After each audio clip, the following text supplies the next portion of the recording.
direto Quando o Amor Chega, em que convidamos pessoas diferentes, temas diferentes que abordamos aqui, para ajudar as pessoas, inspirar as pessoas de alguma forma, seja através das histórias de vida dos convidados, das pessoas que vão passando por aqui, seja através dos seus conhecimentos, não é?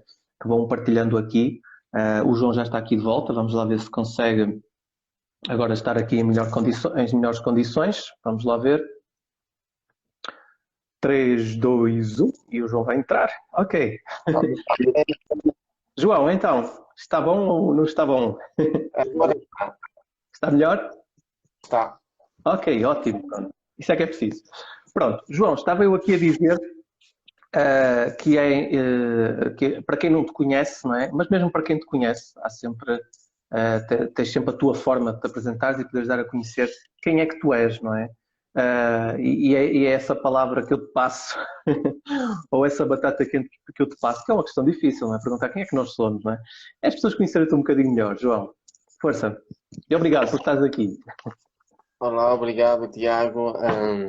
Sou João Oliveira, sou ultra-atleta. A nível de desportivo, tenho tentado sempre superar os meus objetivos propostos, quer a nível de atividade desportiva, quer a nível de trabalho. Em trabalho, eu trabalho para o Ministério da Justiça, nomeadamente para os serviços prisionais. Uhum. Que é uma coisa curiosa, não é? De que modo é que tu consegues conciliar, João, uma paixão e um trabalho, que pode também ter aqui algum grau de paixão, não é, no trabalho, mas como é que tu consegues conciliar? Ora bem, não é fácil. Nós temos que abdicar de muito de nós, quer a nível de tempo, até mesmo com os amigos. Se não for os amigos em termos de atletismo, são praticamente os únicos amigos que eu tenho, né? Poucos são os que são de fora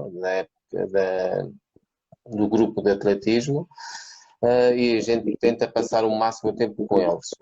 Quando isso não é permitido, devido aos treinos serem muito curtos com o próprio grupo, a gente treina sozinho. E essa é a parte onde entra a grande parte de ser o ultra-atleta.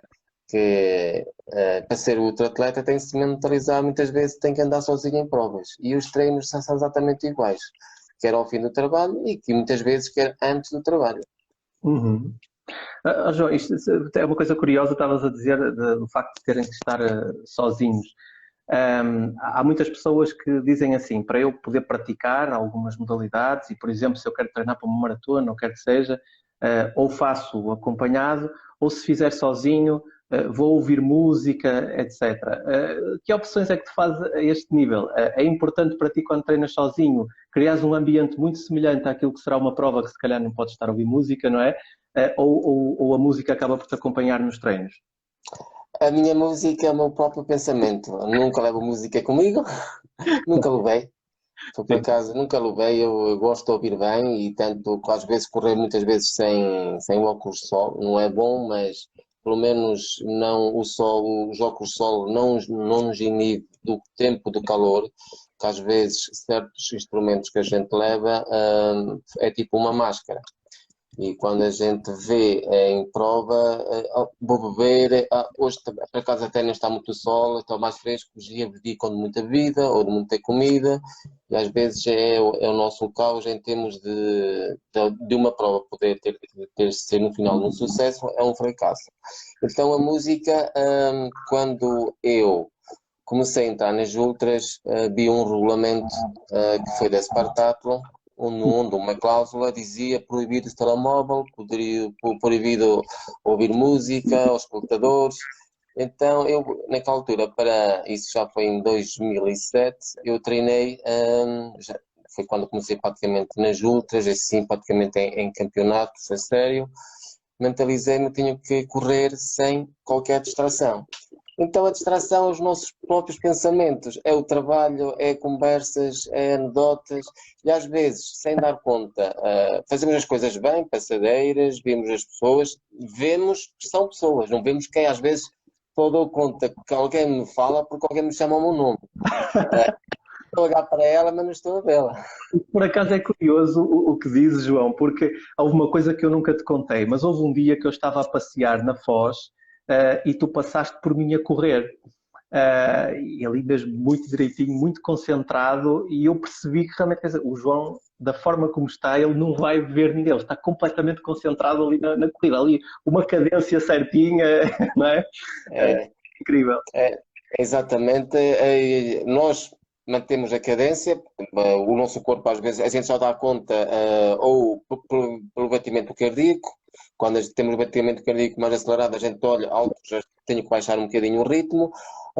Se vemos que estamos, outros atletas já passaram por nós, ou a gente olha de vez em quando temos que acelerar, mas raramente isso acontece.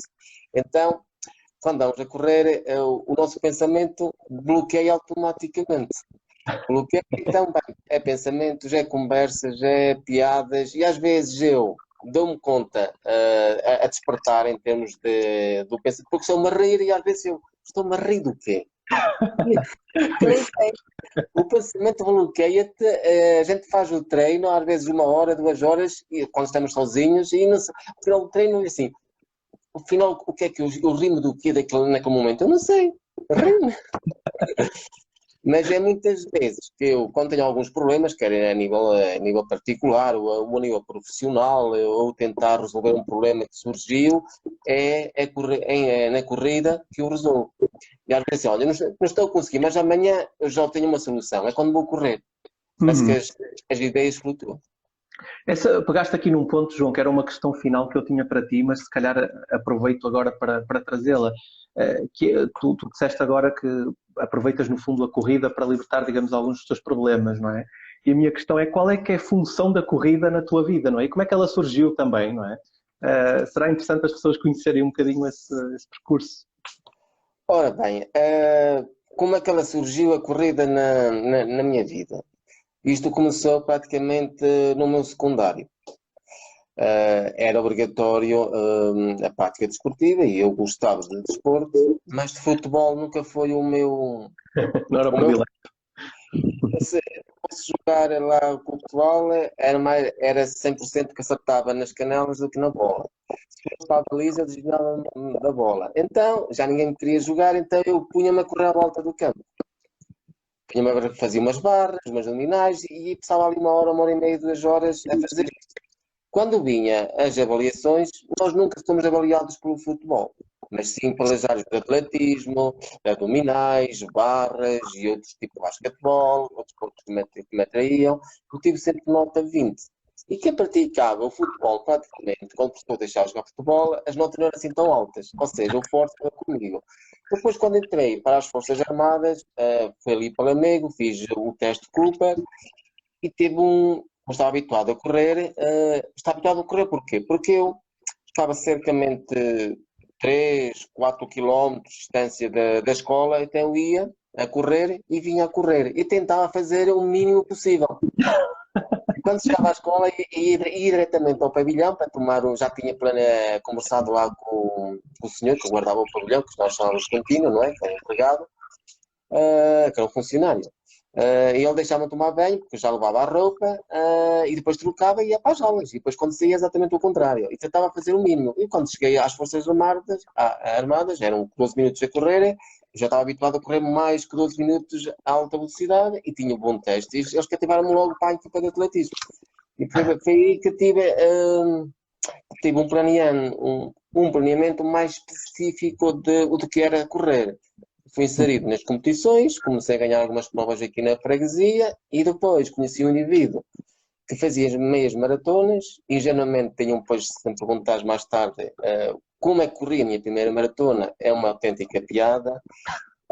E depois como é que foi uma maratona e como é que eu fui para as outras maratonas. Foi tudo dentro um dos outros, é tipo uma bola de neve. Uhum. Eu só entrei para as ultras quando já estava no Porto, Sim, a estudar no Porto. João, acho que é importante poder esclarecer para as pessoas que se calhar não estão tão familiarizadas, não é? Estão mais habituadas a ouvir falar em meias maratonas, etc. O que é que são ultramaratonas, não é? O que é um ultramaratonista, não é?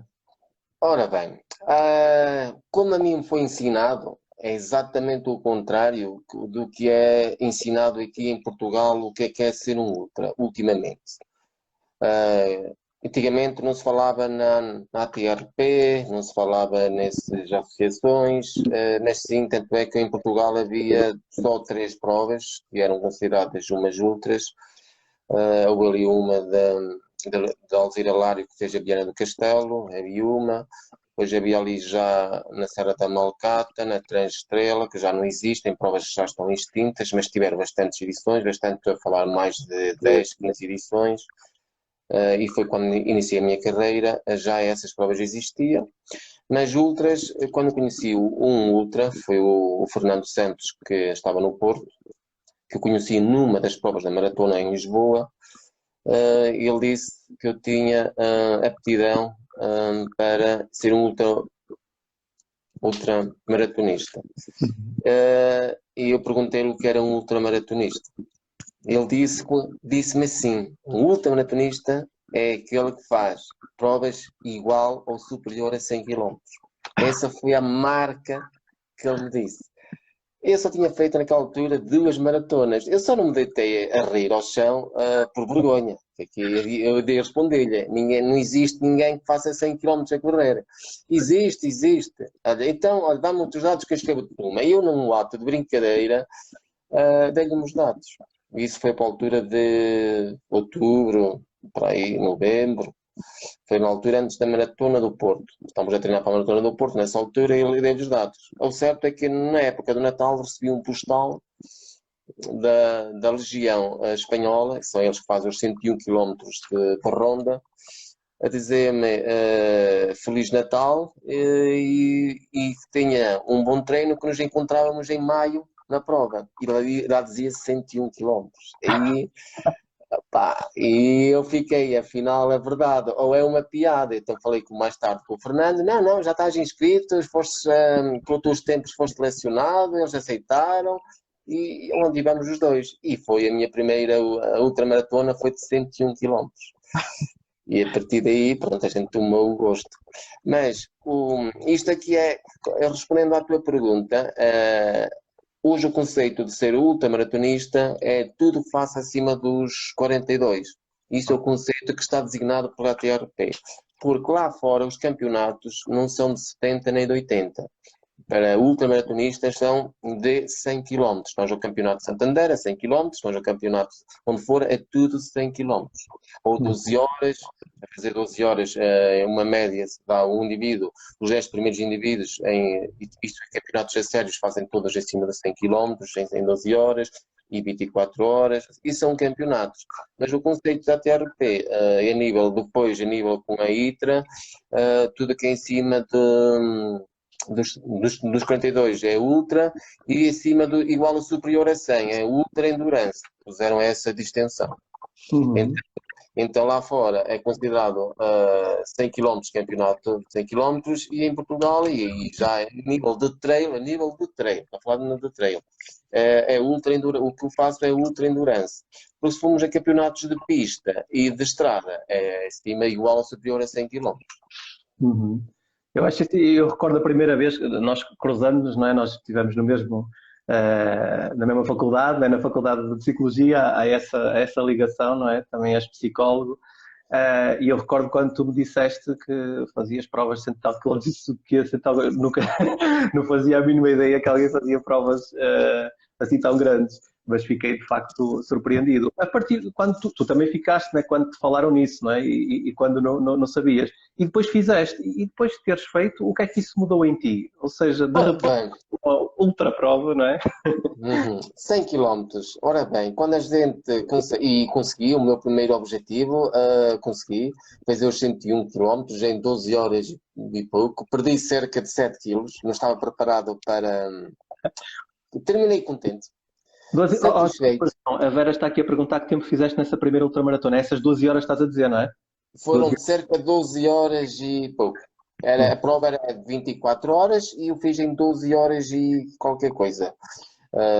Perto das 12 horas e 40, 12 horas e meia, fui por ali. A primeira, os 101. Perdi cerca de 7 quilos. Não era por falta do treino. que eu treinava até bastante com o Fernando Santos. Foi o problema de às vezes, quem orienta nessa altura não está muito bem situado daquilo que se come ou deixa de se comer antes de uma ultra. Pois. Antes de uma ultra deve comer bastantes hidratos e bastante chocolate. Por exemplo, nos 3 dias antes, por exemplo, se a prova é no sábado, sexta-feira não comemos, mas pelo menos terça, quarta e quinta devemos comer pelo menos 2 tabletes de chocolates por dia. Ok. Há quem vai gostar disso, então com motivação. Porquê? Porque o chocolate, só passado 48 ou 72 horas, se não for digerido, transforma-se em gordura. Ou seja, ao nosso terceiro dia, estamos nós, a grande parte do que comemos inicialmente terça e quarta, já está a transformar-se em gordura, mas o de quinta-feira ainda não está, ainda está ali puro. No sábado é a prova. Portanto, a gente vai gastar tudo. Eu cheguei ao final da prova sequinho. Os ossos, os abdominais estavam todos definidos, estava mesmo sequinho. João, desculpa, está aqui a Sónia a perguntar se é chocolate preto ou de leite. É chocolate preto. Pois, eu gosto muito de chocolate preto. 99% são maravilhosos. É mesmo de preto. Estou a ver aqui um sofrimento total da Sónia. Sim, é verdade. Foi de onde a mim foi a primeira coisa que me disseram que prepara-te, que a diferença entre um maratonista e um ultramaratonista. Para ser maratonista, temos que respeitar, porque uma prova de 42 km é rápida, é muito rápida, e às vezes uma grande quebra pode ser o fracasso naquela prova em termos de tempo. Já uma ultra, a gente pode quebrar, não é? Mas podemos recuperar. Uhum. E às vezes a recuperação é muito benéfica e às vezes supera se a gente nunca quebrar. Ou seja, a gente reforça e depois aposta mais. Ou vai com mais cuidado e conseguimos bons tempos. Mas essa recuperação que estás a falar, João, é, por exemplo, ao nível do sono, não é? Recuperar ali a esse nível do descanso, poder descansar e poder alimentar, é isso. Tu falaste em postos de vida, não é? Que se chamam, que vão existir maratonas. Para com isso.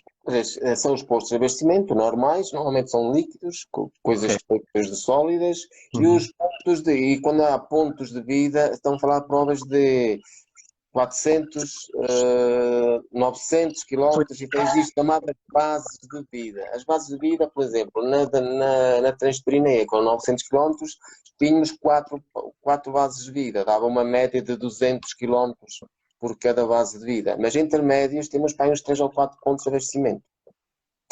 O resto é autossuficiência. A gente tem que levar a casa às costas. Nós fazemos ritmos de 4,5, 5, o mesmo que as mochilas. Ok, isso é mesmo ultra, não é? Não é para todos. Então, em Portugal são poucos os praticantes. Agora, se falarmos igual ou superior a 100, se a gente fixar essa meta, já somos um grupinho bastante, já conseguimos portugueses, por exemplo, na prova da Serra da Freita, grande parte são portugueses e a prova já mete à volta para cima de 100 elementos. Uhum.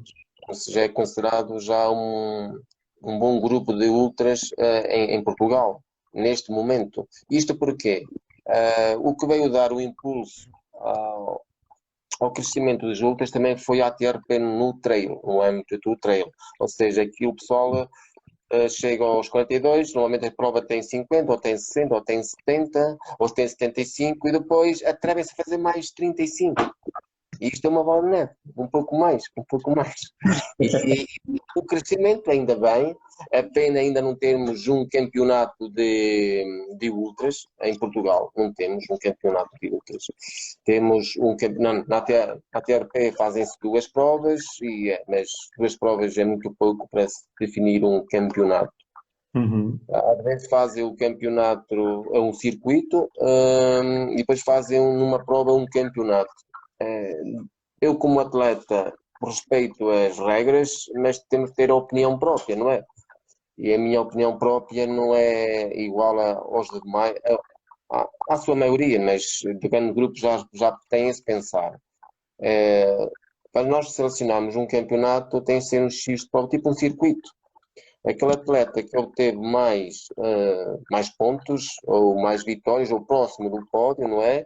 E é selecionado o campeão. Eles fazem exatamente isso, mas depois determinam uma prova como se fosse um campeonato.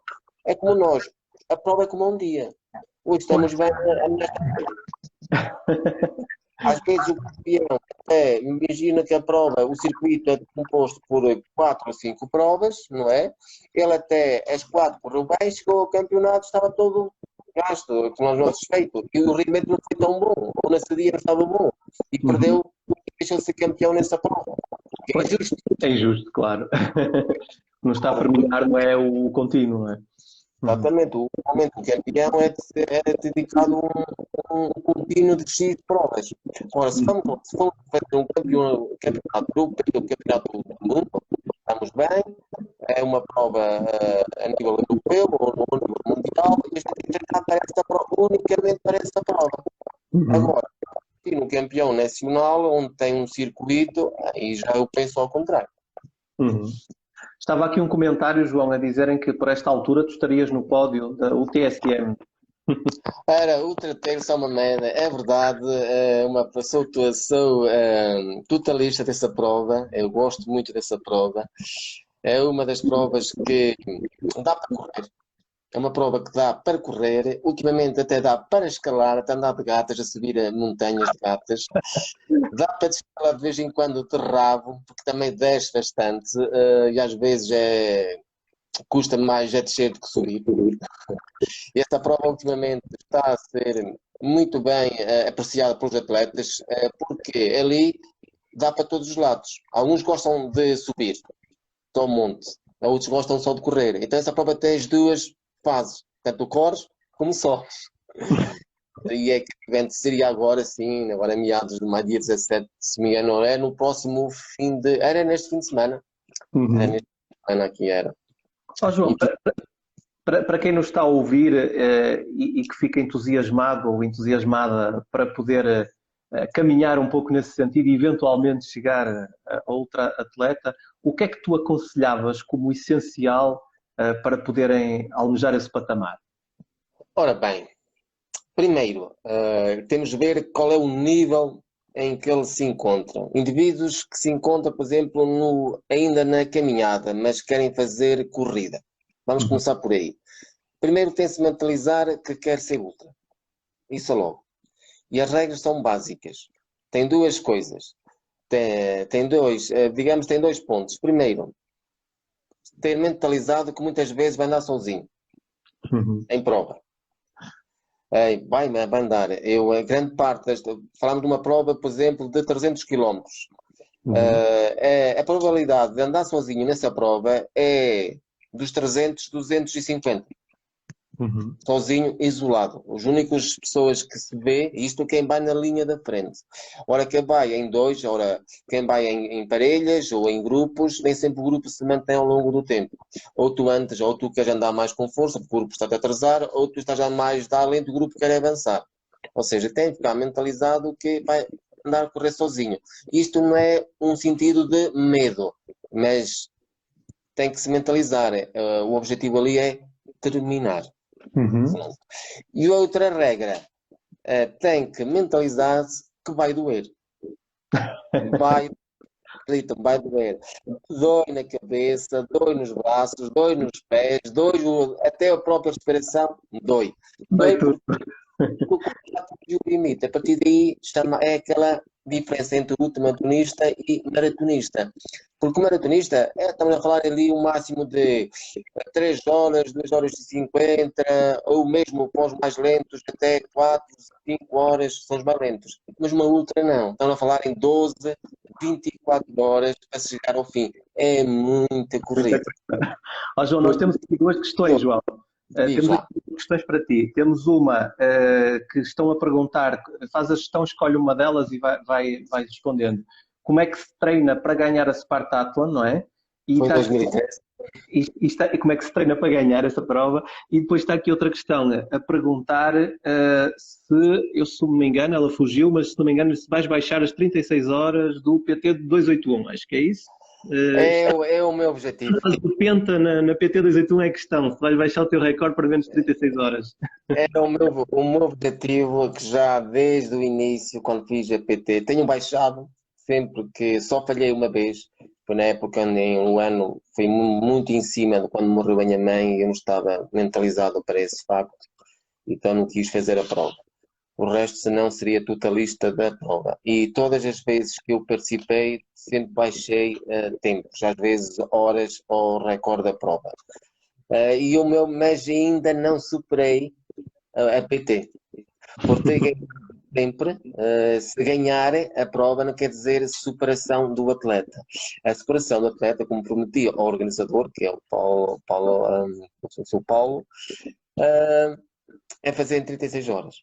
Eu, quando chegar às 36 horas, na linha de meta, eu superei a PT. Até lá ainda nunca superei a PT. Ok, ó João, o craco do Brasil está mandando um abraço. Sim, Aqui. conheço da Spartathlon, é um grande amigo da equipa brasileira. Cruzamos este ano no Mundial e ele até conseguiu os mínimos para ir de novo à Spartathlon, preciso mínimos para ir à grande Spartathlon.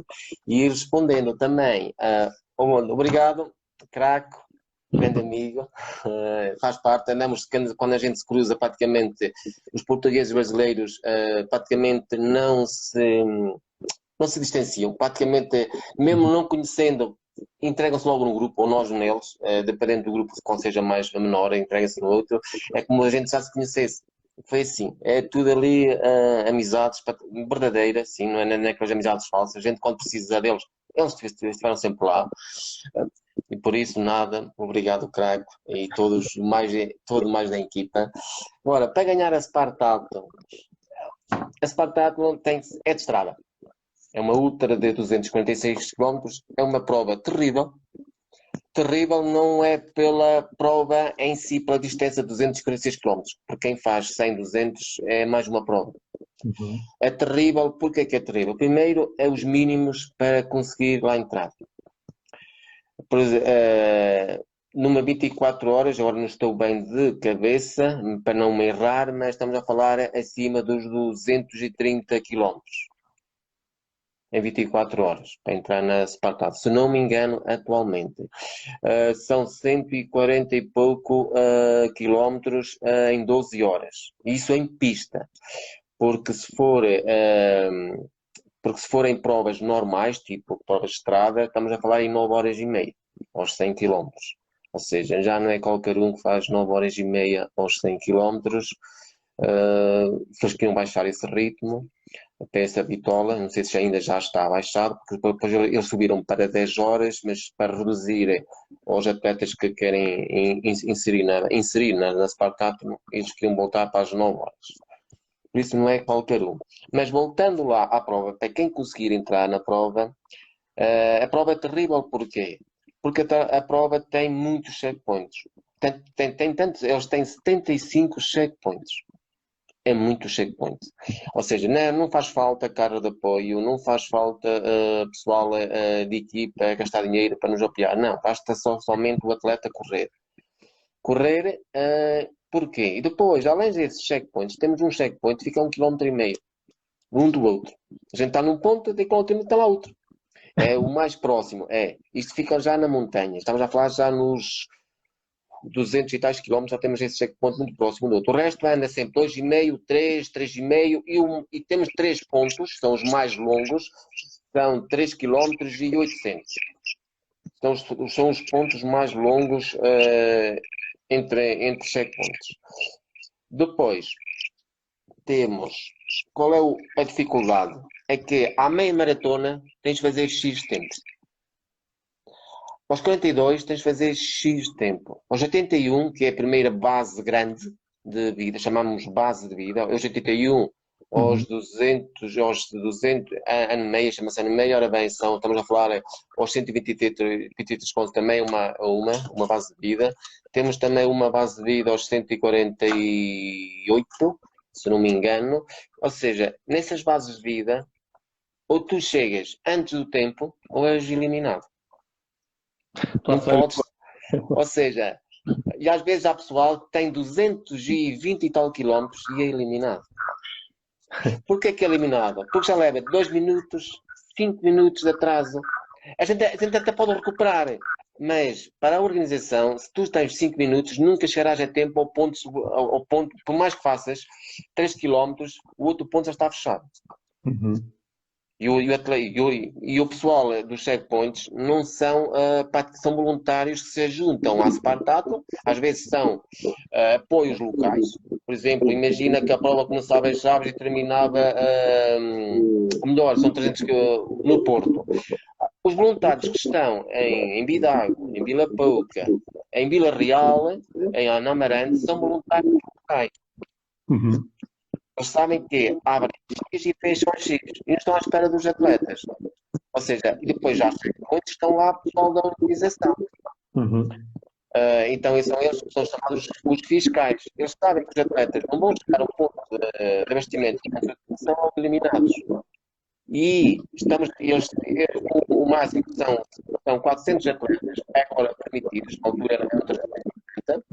Dos 400 atletas, 100, 90, às vezes, 120, o máximo de 400 atletas. E todos eles têm os mínimos garantidos para lá chegar.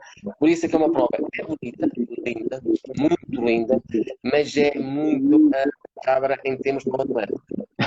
E tu ganhaste 2 vezes, não foi, João? Não, já lá tenho um primeiro, ganhei em 2013, tenho lá um terceiro e 2 quartos. Ok. Os melhores tempos são esses. Mas já tenho 10 finalistas lá na Spartato. Na Spartato, lá. Muito bem. João, fazendo aqui uma transição para aquilo que é o tema da superação, uma questão que eu pensei é a seguinte. Eu quando penso em superação, eu lembro-me de motivação, não é? E eu recordo de uma história que tu me contaste que uma história, aliás, não foi uma história, constataste este facto que é a partir dos 70 km já não há físico, não é? E a mente agora é que acaba por guiar. E eu pergunto, então o que é que a mente faz, o que é que a mente diz para tu motivares e continuares? Estamos a falar, 70 km ainda falta muito para acabar. Ora bem, quando estamos a falar numa prova de 100, não é?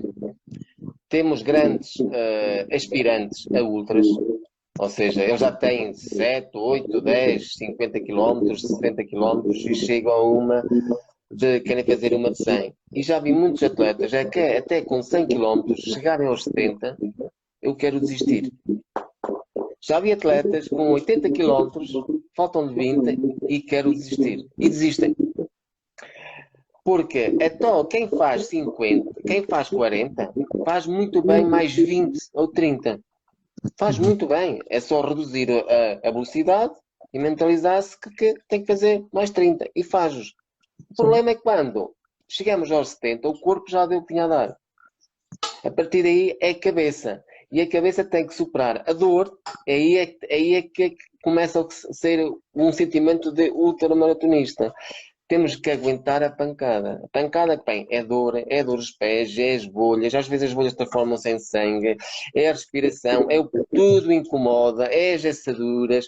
Tudo incomoda. Tudo. Tudo está contra o atleta, até o próprio tempo está contra o atleta. E a meta parece cada vez mais longe.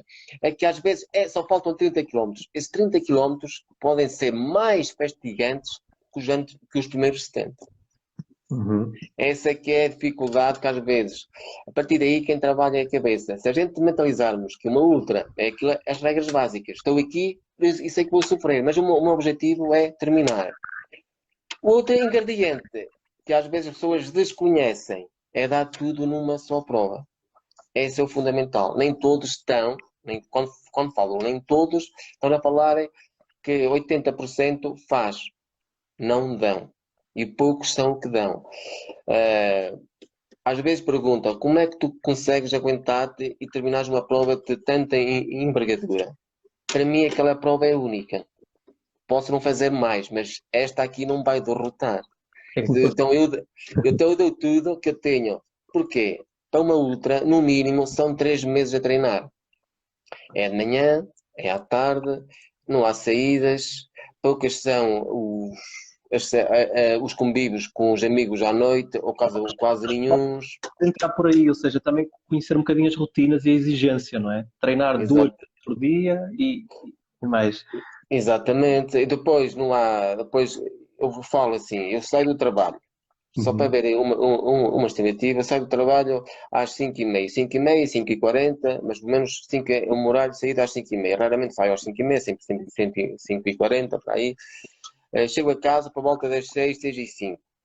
Eu entre as 6h30, quando eu treino para uma outra, às 6h30, 7 para um 4 já estou a sair. Depois eu junto-me ao grupo.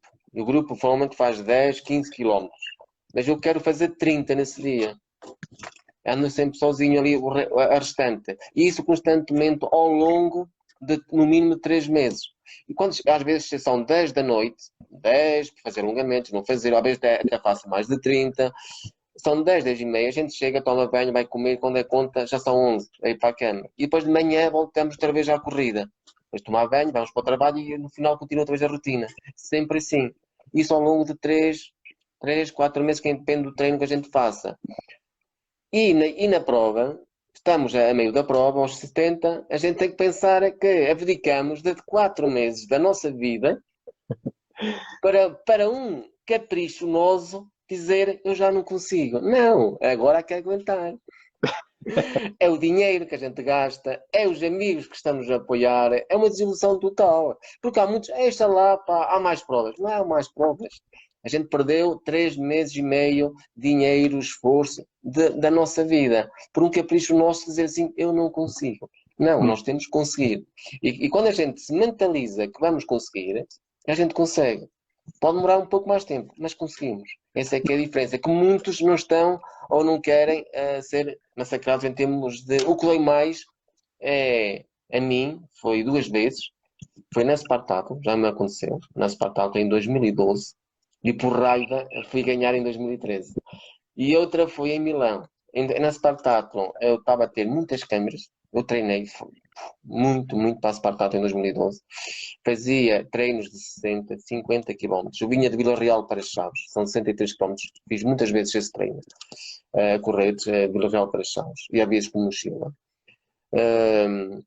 E nessa prova, perto de, na montanha, aos 150 quilómetros, não, 163, fui obrigado pela organização a desistir.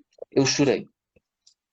Quando a organização tirou, eu tinha tempo, tinha mais de tempo suficiente, mas constantemente estava-me a dar câimbras, caía, porque eu não me preparei, eu gastei muito nos treinos e não me preparei em tempo de magnesiona, em termos de sais, não me preparei, então fui muito bem preparado fisicamente, mas em nível de nutrição, que é muito fundamental, e antigamente eu não ligava a isso, tive essa primeira grande castigo, foi em 2012.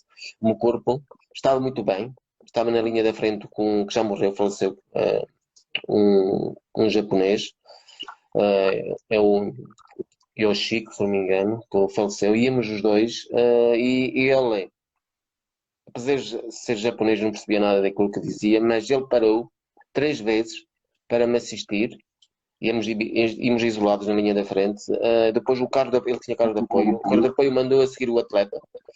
Mandou seguir o atleta para me deixar para trás e pediu à organização que havia um atleta com dificuldades. A organização acompanhou-me aí dos 80 até aos 163. Aos 163 são cerca de, ali, de 3,5 km pura montanha, puro trail. Um atleta não pode correr ao lado do outro, não dá. É pedra sobre pedra, é a parte que tem treino ali na Spartathlon, é a única parte, são 3,5 km, é puro treino. E se desse uma queimbra, o mais certo seria uma queda fatal. Então eles não me deixaram, apesar de ter mais que 4, 5 horas de vantagem do tempo limite, não me deixaram continuar. Eu chorei. Doeu. E essa dor foi tão dolorosa que treinei e depois foi quando tive apoio de nutricional nessa altura e cheguei no ano 2013 e limpei a prova suavemente. Até podia ter ganho a prova com menos tempo, mas a gente ia-se naquela de reservar, não vai levar a outra quebra. Depois voltou a acontecer, foi a Itália também, logo a seguir, foi em 2014, que a organização, isso foi a equipa médica, que eu estava com vómitos, não conseguia comer, não conseguia beber, então eu quando vi uma ambulância a organização parei, pedi-lhe um comprimido para os enjoos, ou eles não perceberam bem, já tinha cerca já tinha passado o Génova, ou seja, se Génova fica aos 160, fosse aos 170, para aí. Eu fui abordado pela equipa, eles mandaram-me sentar, mediram-me a tensão, estavam a medir a tensão, o batimento, quando eu queria só um comprimido. Claro que o nosso estamos a correr há mais de 12 horas, claro que o nosso batimento é normal de um indivíduo normal, em comum, não é? Bater o sangue, a pulsação está superior. Eu já estava a olhar para o relógio, já tinha 5 minutos, não dava nada, arranquei aquilo dos braços e pus-me a seguir o caminho. Quando cheguei ao checkpoint estava eliminado porque desobedeci as ordens médicas. Foram as 2 provas que mais doeu, chorei mesmo, e às vezes essa dor é superior à dor física. Eu antes quero ter uma dor física do que uma dor emocional. Mas foi uma aprendizagem, João, esses 2 momentos de alguma forma te fizeram olhar depois para as provas futuras e vê-las de uma outra forma, até sobretudo ao nível da tua preparação, não é? E em termos da suplementação também, não é? Que vai ao encontro de uma questão que foi aqui colocada, que quais são os básicos de suplementação, não é? O que é importante? Agora, os básicos. Temos bem, os nossos sais minerais temos de estar muito bem. Não comer muito salgado. Não é numa semana antes que a gente deve preparar-se para uma outra. Não é. É no mínimo 3 meses antes. Quer em nível de treino, quer em alimentação. Vamos falar em alimentação agora. Não comer muitos salgados, mas também não abdicar do sal. Porque nós perdemos muito sal em corrida, muito sal. Depois temos o resto dos sais minerais, temos os PCAs, que são fundamentais, como bastante salmão, atum, que tem muito, os ômegas.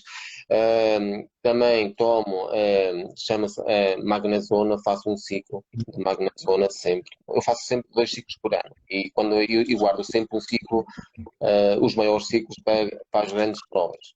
Do resto, mantém-se que não é preciso tomar magnesiona todos os meses, não.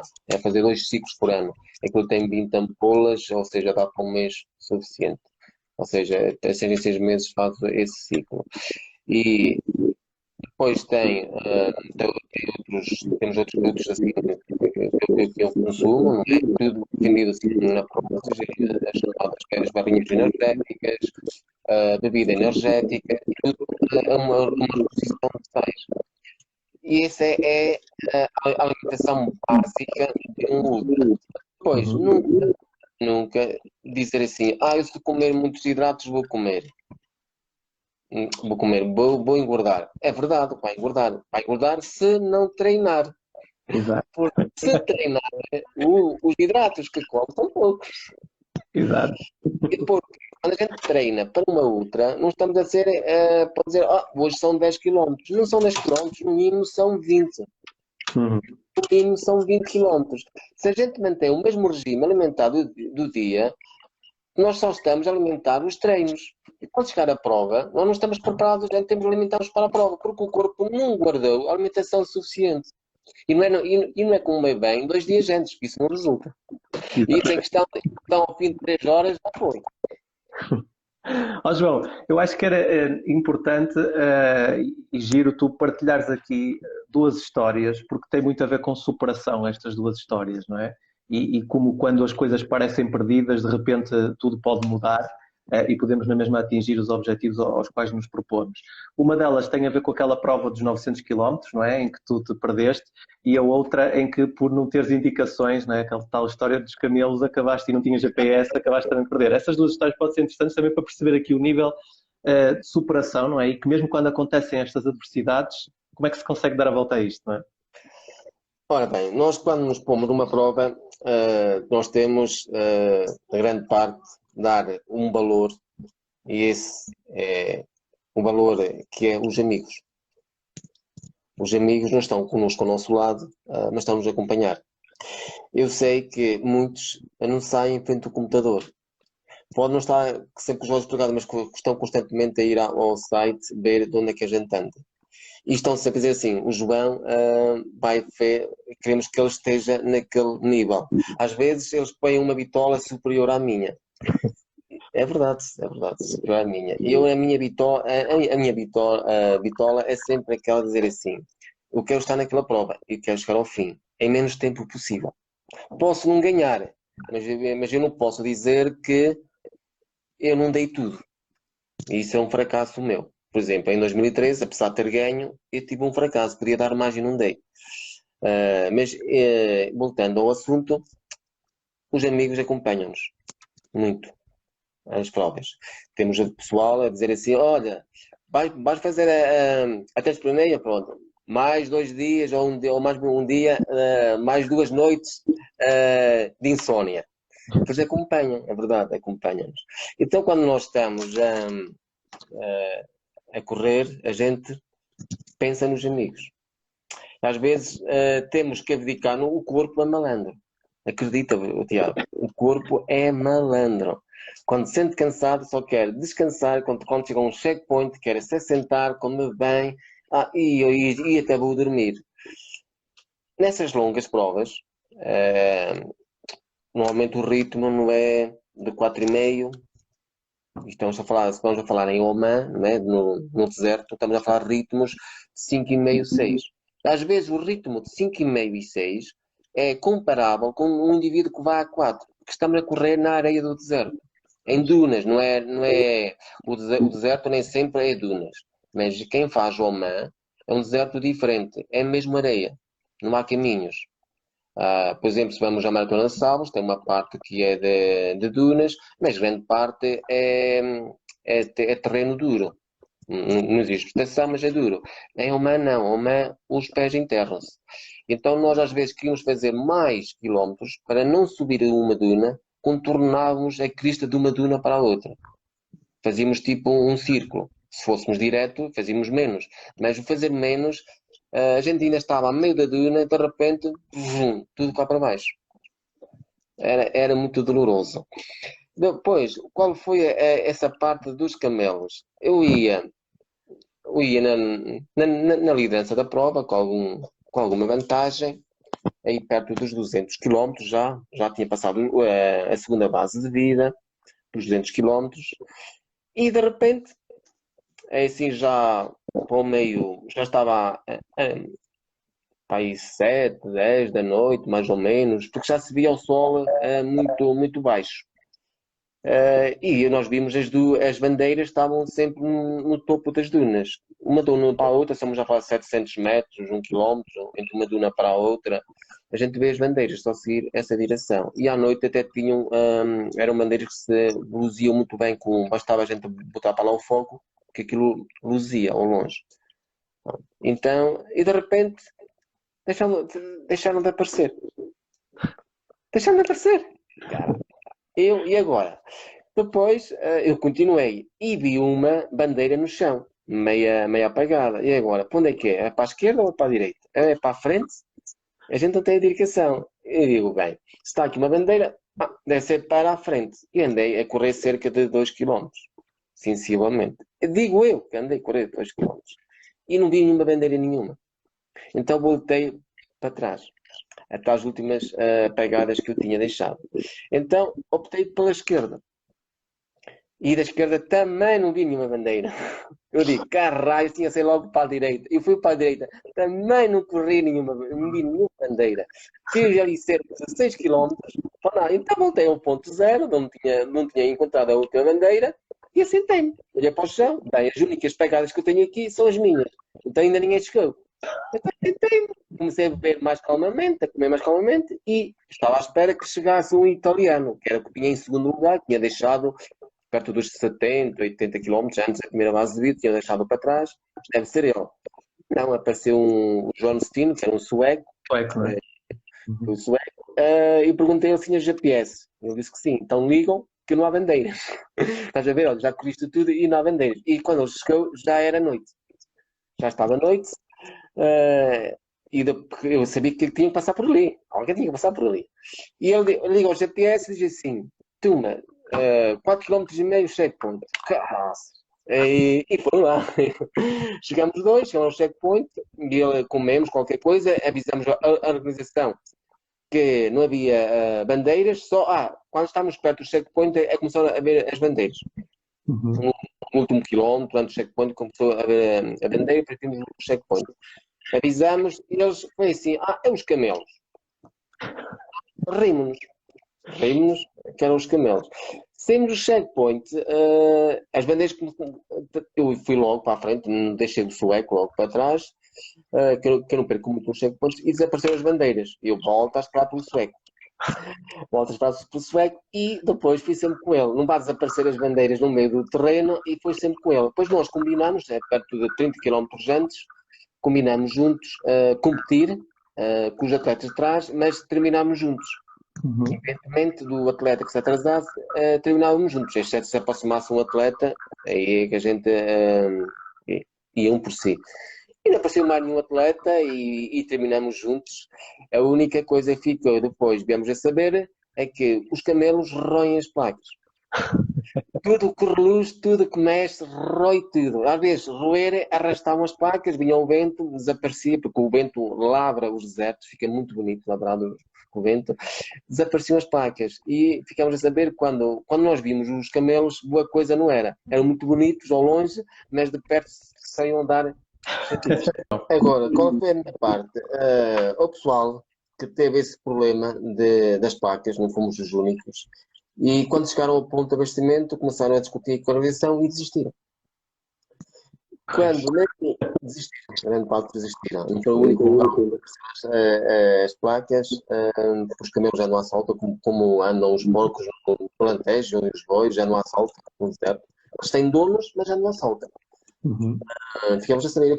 Quando a gente faz uma prova, a gente começa também a fazer um conhecimento da cultura local.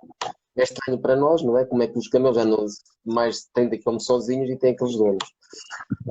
É estranho, não é? Para nós, para eles, é natural.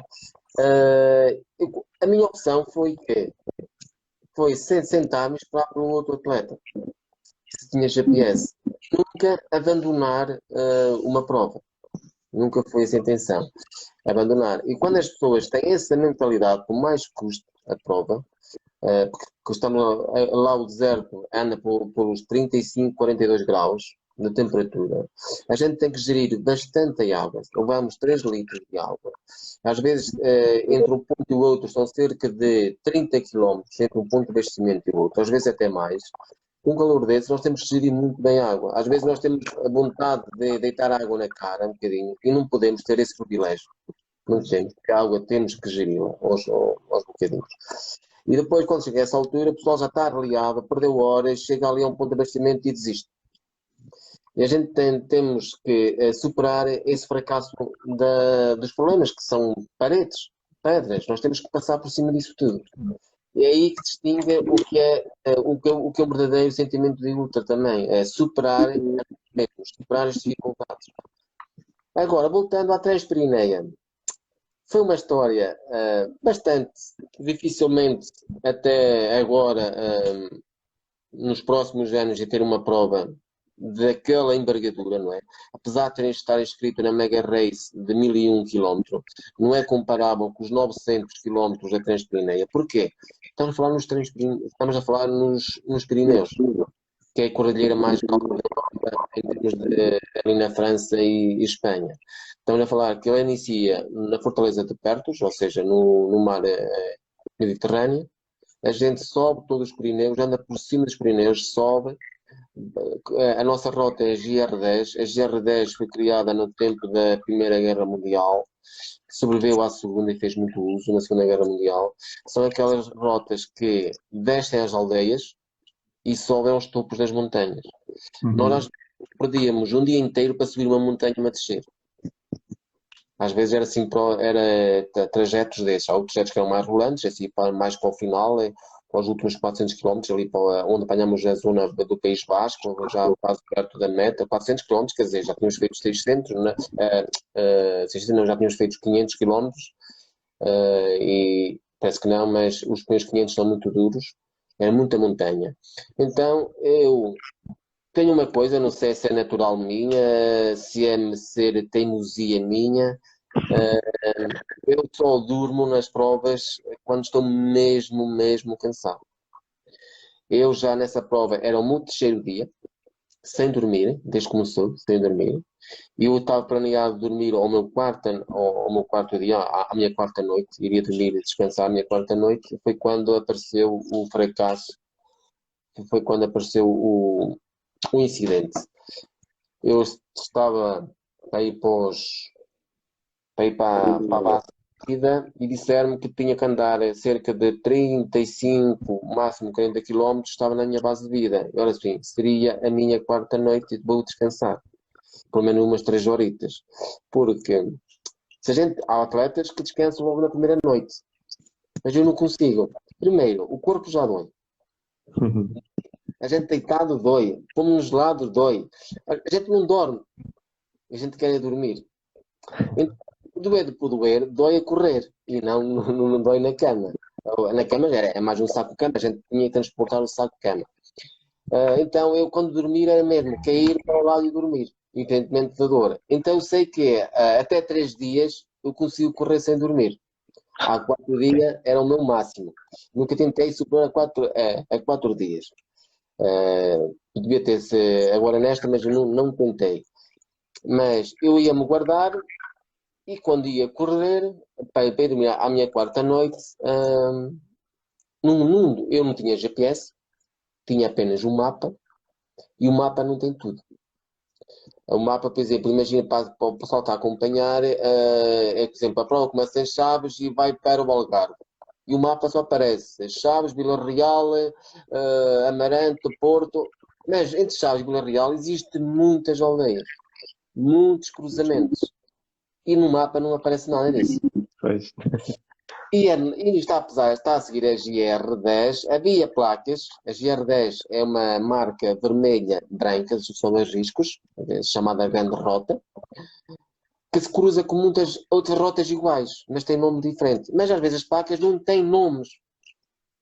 Vinham para a esquerda, para a direita, mas não tem nome. Isto é um cruzamento desses. Foi a primeira vez que cheguei a um cruzamento que tinha ali 3 placas, para 3 diferentes direções e uma delas tinha nome.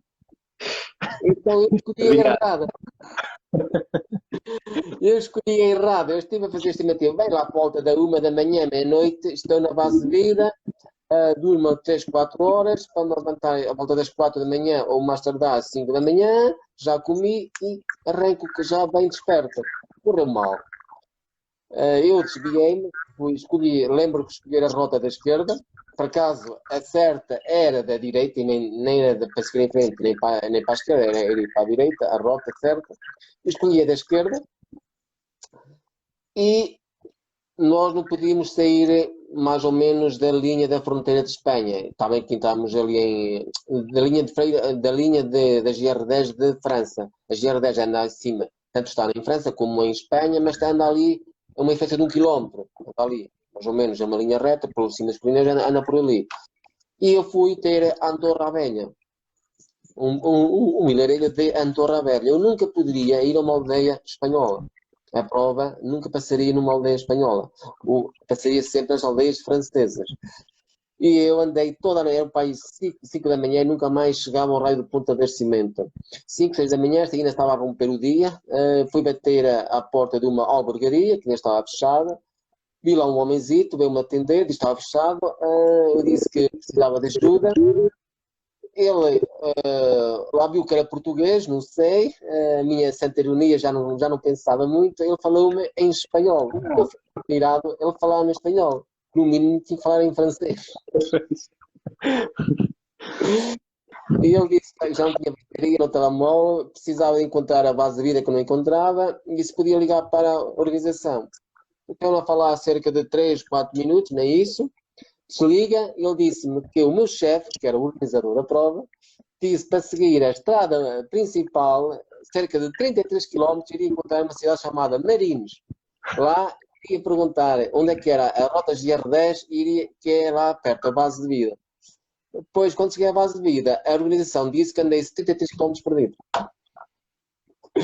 Eu estava em primeiro, com cerca de 6, 7 horas de vantagem do segundo atleta, porque eles dormem e eu não dormia. Ou seja, quando estava a dormir, eu estava a correr. E cheguei, estava com 5, 6 horas, 6, 7 horas de diferença do segundo atleta e passei para quase 30º, 28, 29 na posição. Foi um balde de alga fria que levei, abasteci, descansei ali cerca de uma hora e pouca, já não dava para descansar, mesmo que quisesse dormir, eu já perdi a noite toda ali, mesmo já estava mesmo chateado, então eu peguei na mochila, pedi umas cartas novas, mais específicas, como tinha GPS, não é?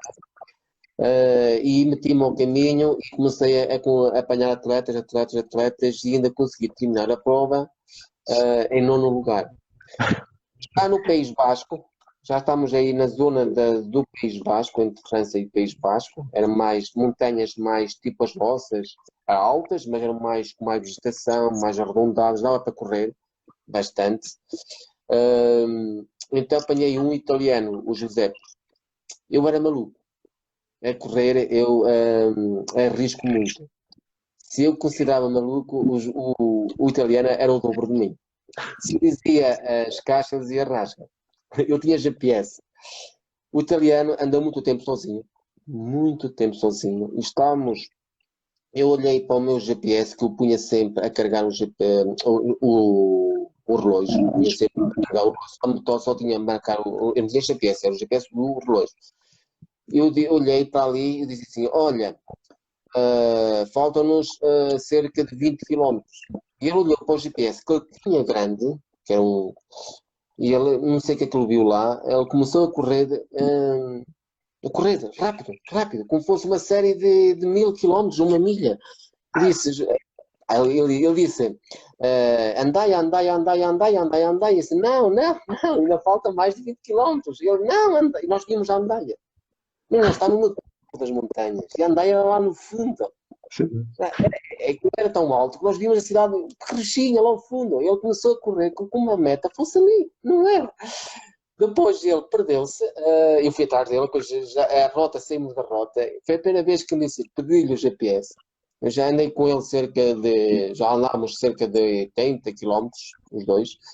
Ele nunca me deu o GPS. Peguei-lhe o GPS e disse, não, estamos perdidos, vamos para trás. Ele, não, estamos perdidos. Ele bloqueou. Estava tão cansado, que a gente já a terceira noite que não dormíamos. Estava chateado, eu peguei no GPS, eu mal olhava para o GPS também, e depois ele deu-me o GPS, confiou comigo, ele a partir daí foi sempre atrás de mim, e cerca de perto de 3 horas mais ou menos conseguimos fazer os 20 e poucos pontos que nos faltava para a Andaia. A gente mal chegou, temos fotografia, nem fomos tomar banho. Dormimos ali, foi dormir, nem comer nem nada, dormimos. Foi uma história muito louca, foi uma aventura descomunal, sem termos, que a gente faz amizades muito fortes, mas sofremos bastante. Isso é uma coisa que focas muito, a questão das amizades, não é? Acaba por ter uma marca forte nesses encontros, não é? Nessas provas. Sim, porque a gente quando está a sofrer, Tiago, e os outros também estão a sofrer, estão no nosso nível, é quando a gente vê que se alguém quer ajudar, é porque quer ser amigo. E quando a gente ajuda, mesmo que a gente já nos pesa, o nosso cansaço já nos pesa, ainda temos força para ajudar os outros. Os outros também fazem essa ajuda também mútua. Também aconteceu comigo também em Oman, por acaso não falei em Oman, estávamos a subir uma duna, quando estávamos em Oman, e o João Destino estava a subi-la, e eu estava atrás dele, mais ou menos cerca de 1 metro e pouco, a subir a duna, e ele tem uma câimbra, ele começou a escorrer um bocadito, enterrou as mãos na areia para não escorregar mais, mas tirou-as, e eu tentei chegar à frente ao pé dele, puxar a perna, claro que ao puxar a perna a gente tira o movimento e descemos a duna. A mim dava-me para rir porque eu estava a escorregar e não estava a fazer esticar o pé, eu estava-me a segurar já nele. Ele berrava cada vez mais. Mas depois, quando chegámos ao fim da duna, ou seja, todo o esforço foi em vão, a duna era enormíssima, foi em vão o esforço. Depois consegui lá aquela brandaça cor da câmara, não é? Ele viu, se não podia ter deixado, mas não deixei. Ele viu que ajudei e depois ele ajudou-me também na minha alimentação em termos de sal. Eu já estava a ficar com a boca assim, com o sal do deserto, mas o que bebia não sabia bem, já vomitava. Uhum. Queria já comer e também já vomitava, ou seja, era a falta de sal. Eu não tinha sal. Então ele deu-me 2 compromissos de sal. Fiquei a descobrir aí, Tiago, que há compromissos de sal em 2014. Ele, isto é sal, e é tão salgado. Epá, e então eu provei. A sorte é que, passado o quê? Uns 15 minutos, eu já bebia e já comia bem. Ou seja, ali ajuda, apesar de estarmos a competir, a ajuda é muito muita. Isso vê só em todas as provas, na startup, em todas as provas vê-se isso. Quando quando o esforço físico é igual e quando alguém, mesmo cansados, ainda tentamos ajudar o outro e o outro retribui, por mais que a gente passe os anos, é uma amizade dura, dura, dura, dura, dura, muito. Porque não são horas e horas de sofrimento, é certo. João, dá vontade de dizer que nós, quando pensamos em superação, se calhar pode-nos vir automaticamente à cabeça a competitividade, não é? Mas vem, se calhar, mais cooperação, ou deve vir mais a palavra cooperação e solidariedade, não é? Do que propriamente competitividade, não é? Este esforço conjunto, esta ajuda conjunta para todos conseguirem superar. Isto é quase uma mensagem para a sociedade, não é? É verdade. O Tiago, olha, resumiste isto tão bem, tão bem, tão bem, mas é exatamente isso. Nós, às vezes, abdicamos, continuamos a competir, mas perdemos o sentido de competição e entramos no sentido de amizade, de entreajuda, que às vezes é o que dá mais. E se fôssemos sozinhos, provavelmente não iríamos superar aquela prova tão bem como se formos em parede. Isso é uma coisa que nos ajuda. Outra coisa que as ultras nos ajudam, a nós, principalmente a mim, quem diz ultras, para mim falar em 100 km é como comparar, em termos genéricos, não é assim à medida, mas em termos simbólicos, propriamente dito, é como dizermos que eu faço maratonas de 42 km, para mim é uma ultra. Eu faço uma prova de 100, para mim é uma ultra. Porque se a gente perguntar a um indivíduo que faça 5 km, ou uma corrida de São Silvestre, que a escala padrão é 10 km, em São Silvestre, seja onde for, se disser assim, vais fazer uma meia, chama malucos quem faz uma meia. E os da meia chamam malucos quem faz uma maratona. E os maratonas chamam malucos quem faz ultras. E depois dentro das ultras, quem faz já não é 100, já são 200, já são 300, são todos malucos.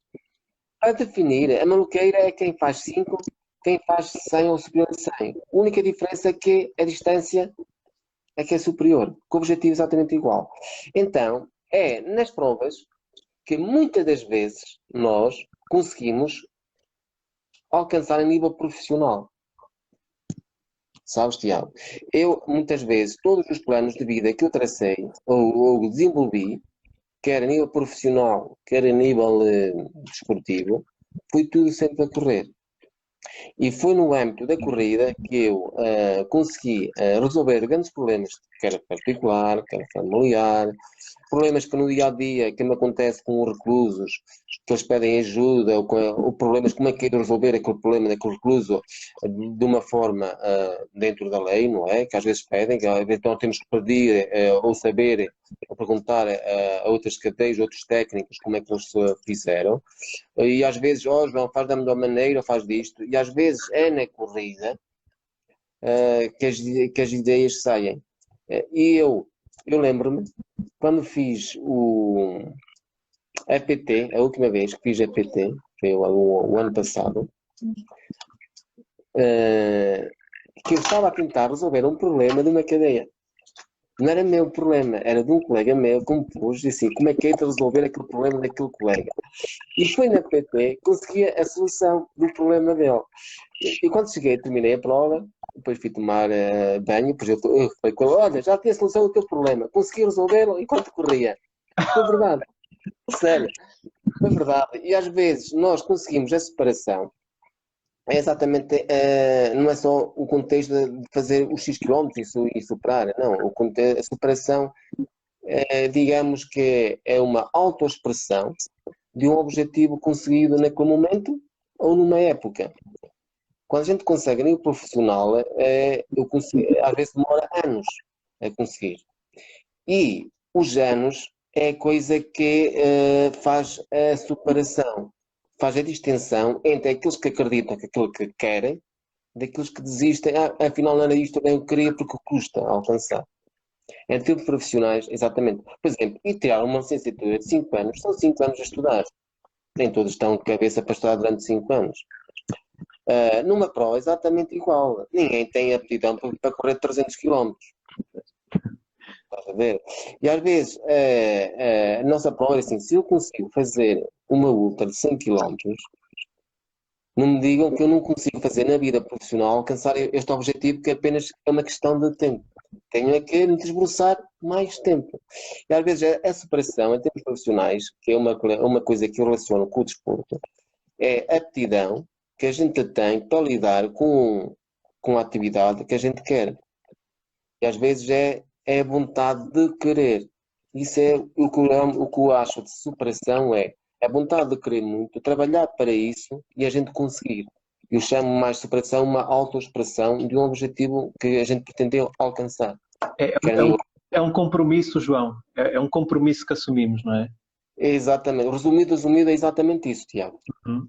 Ok, excelente. João, tem aqui uma questão que foi colocada. Se a experiência militar acaba, no fundo, por ajudar a ter este espírito de ultra, não é? Tiago, olha, tocaste num assunto muito, muito importante. É mesmo. Eu andei no Centro de Operações Especiais, foi quando entrei, ele é meio. Depois, mais tarde, inseri-me nos comandos, quando ele veio, porque nós pertencia ao grupo que revia os comandos, foi em setembro, que a gente revia os comandos. Já tinha 5 anos e poucos de tropa. Custou mais o curso de comandos do que o do COE. Porquê? Porque o COE tinha 19 anos, nos comandos já tinha 20 e tal anos.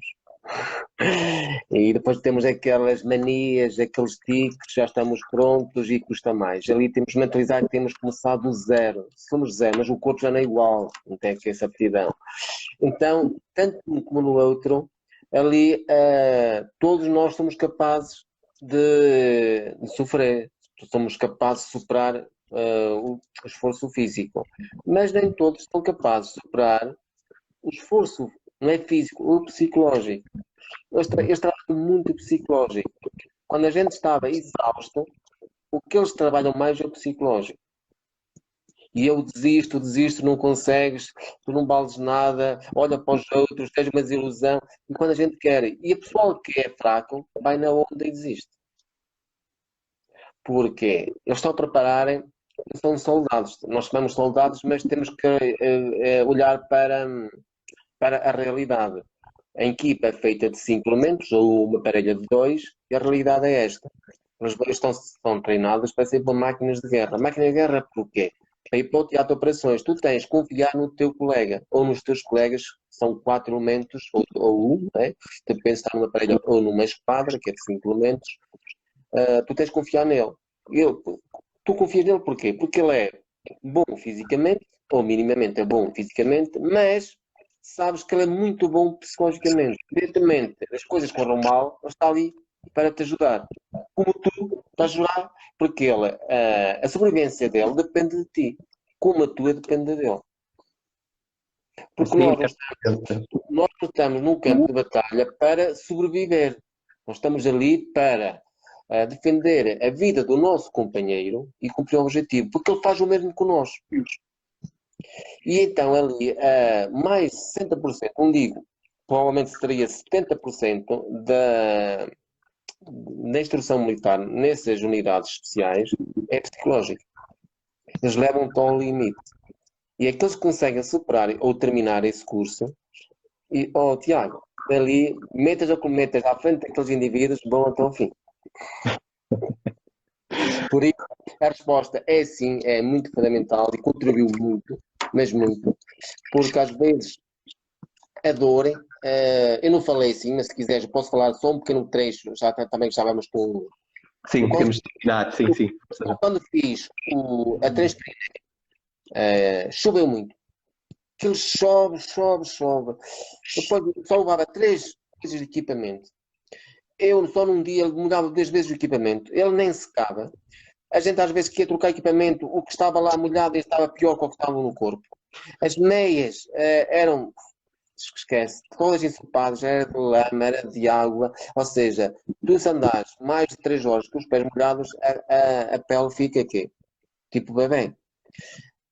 Eu quando tirava era bolhas sobre bolhas, as bolhas, eu já queria arrancar as bolhas, de lado para pôr um penso, já vinha carne nos pés, perdi carne nos pés, já doíam, então cheguei a uma outra altura que já nem tirei as ligas, tirava a meia às vezes, já não tirava a liga, então botava betadine por cima das ligaduras.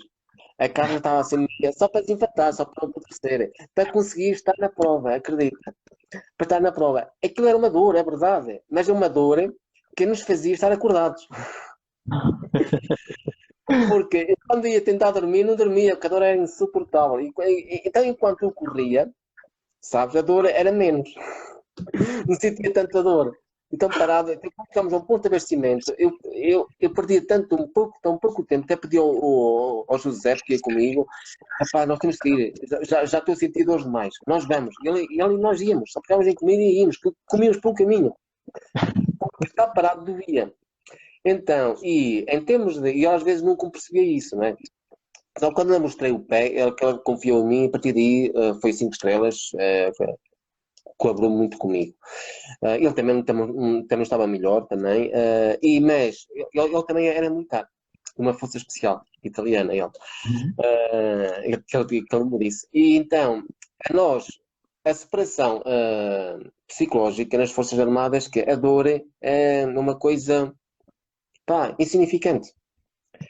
E depois, tanto é para dar um exemplo, tu se levares um tiro, tu vais berrar. Esquece.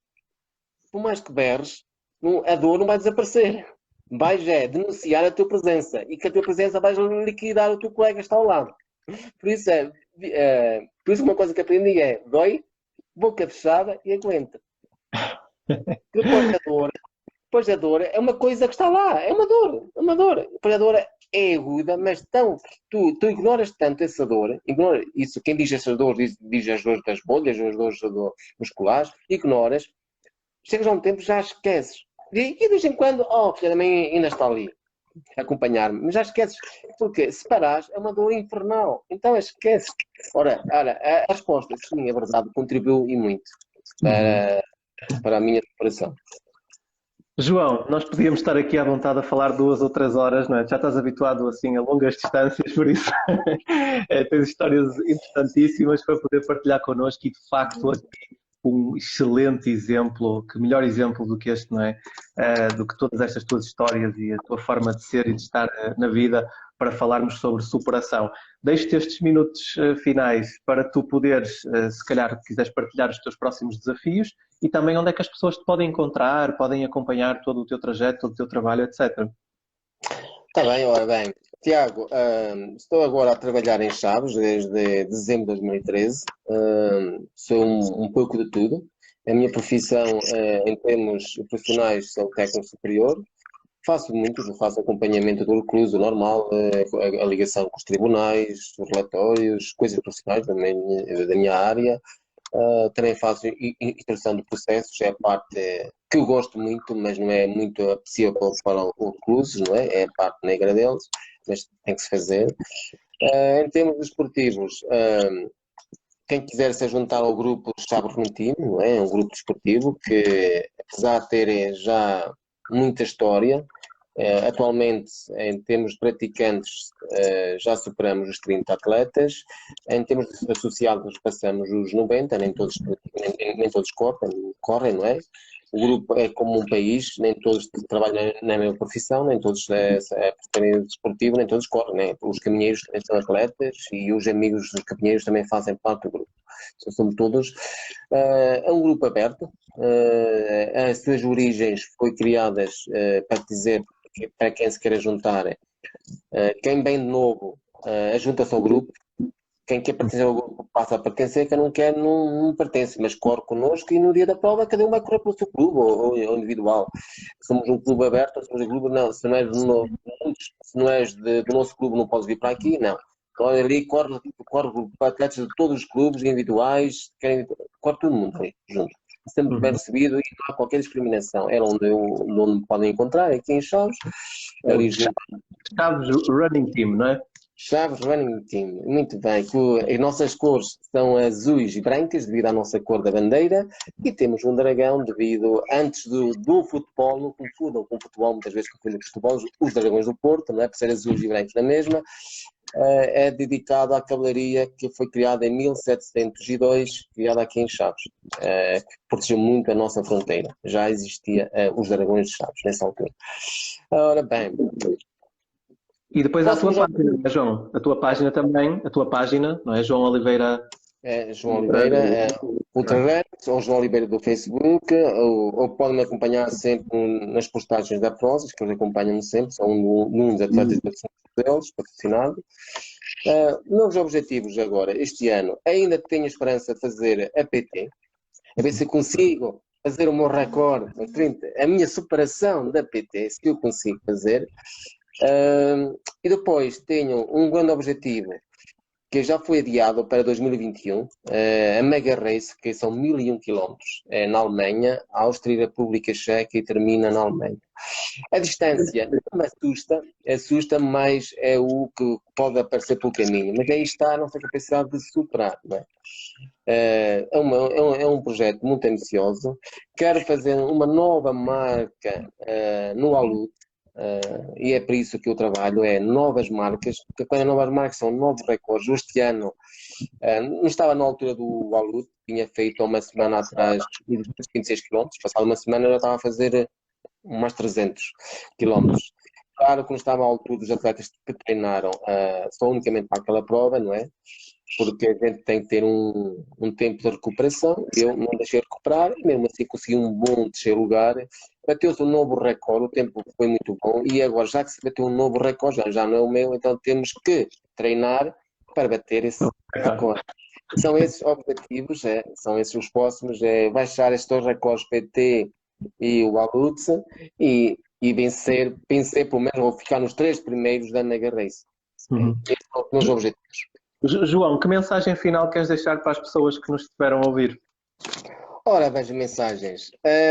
Eu tenho um lema, foi criado por mim, e aí muitas vezes é aquele que me orienta, não é? É aquele que me agarra. Se é o nosso lema, e se a gente tem que ter fé nele, é aquele que muitas vezes podem ler tanto no Facebook como na página no Instagram. Se os outros conseguem, nós tentaremos.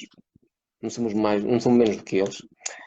Se até a hora ninguém conseguiu, veremos até onde podemos chegar. Em termos particular, se eu não consigo, se os outros conseguem, eu tentarei. Se até hoje ninguém conseguiu, verei até onde posso chegar. É a mesma coisa. Esse é um objetivo de uma meta que se enquadra em termos profissionais, em termos desportivos, e mentalmente é exatamente esse. Esse é o termo de superação. Se até hoje ninguém conseguiu, verei até onde posso chegar. Se o pessoal já conseguiu, eu vou tentar lá chegar também.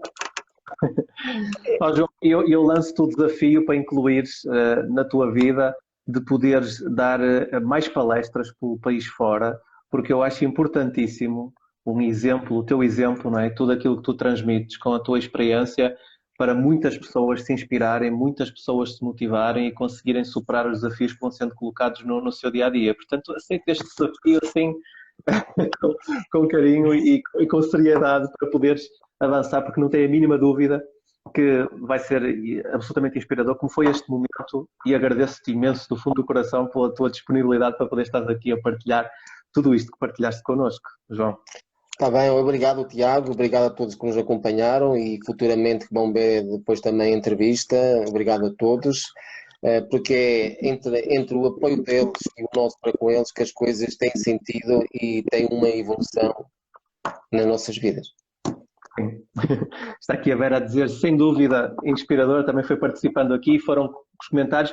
Nós pedimos desculpa, faço sempre isto no final porque é importante, nós tentamos estar atentos a todos os comentários que vão aparecendo aqui, às questões que são colocadas, às vezes alguns passam um bocadinho ao lado e nós não conseguimos responder, pedimos desculpa por isso, mas para quem não teve a oportunidade de ver, depois vamos tentar publicar, se não houver nenhum problema com a edição do vídeo, vamos tentar publicar. Para quem esteve aqui, tenho a certeza absoluta que ficou deliciado e inspirado com as palavras que nos foste passando. João, um grande abraço para ti e muito boa sorte e continua com esse espírito que é mesmo muito importante. E reforçando aqui este lado de cooperação, não é? Superação também é muito isto, é muito cooperação, é muito podermos ajudar uns aos outros, como tu fizeste aqui também com as tuas partilhas, não é? E trazer aqui alguns ingredientes para as pessoas conseguirem ter uma vida muito mais satisfatória, muito mais prazerosa. Estão aqui a mandar um abraço do Brasil. Manu. Ok. Também. João. Ok. João, tudo bom para ti? Obrigado mais uma vez e obrigado a todos também que estiveram aqui a assistir. E até breve. Ok. Até breve.